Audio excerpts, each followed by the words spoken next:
ওটা সমাধান করব। তো এখানে দেওয়া আছে sin থিটা cos থিটা ½ তাহলে sin থিটা প্লাস cos থিটার মান আমরা বের করব। থিটার মান দেখো, থিটার একটা সূত্র দিয়ে দিয়েছে, থিটা হবে 90 থেকে ছোট। তার মানে এখানে যে অ্যাঙ্গেলটা বা যে থিটাটা হবে এটা হবে সূক্ষ্মকোণ। তাহলে এই পার্থক্যের মান আমরা কিভাবে বের করতে পারি?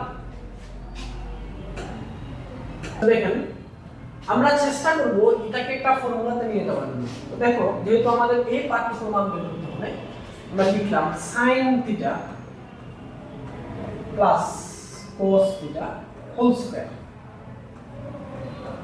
ওকে, তো আমরা এই পার্থক্যকে a চিন্তা করি, এটাকে b চিন্তা করি, তাহলে কি হলো a plus b whole square. আর a plus b whole square সমান আমরা কি জানি যে a square plus 2ab, b মানে কত cos theta, ab plus b square মানে cos স্কয়ার থিটা, এটা আমরা লিখতে পারি। আশা করি এটুকু আমরা বুঝছি যে a plus b whole square সমান a square plus 2ab plus b square. এবার একটু খেয়াল করুন, এইটা সমান আমরা কি লিখতে পারি?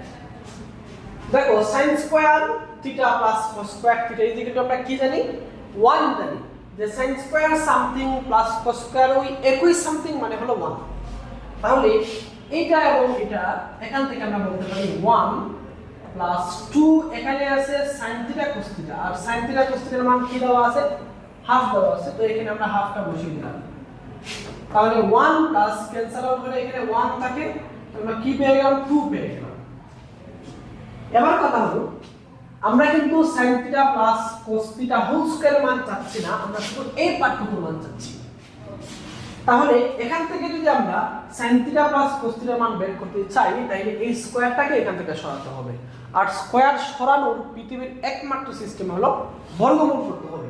তাহলে আমরা উভয়পক্ষে যদি বর্গমূল করে ফেলি, তাহলে এখানে আসবে sin theta plus cos theta, আর এখানে চলে আসবে √2। এখানে প্লাস মাইনাস হবে না, যেহেতু বলে দিয়েছে থিটা সূক্ষ্মকোণ। থিটা যেহেতু সূক্ষ্মকোণ, তার মানে এখানে প্লাস মাইনাস হবে না।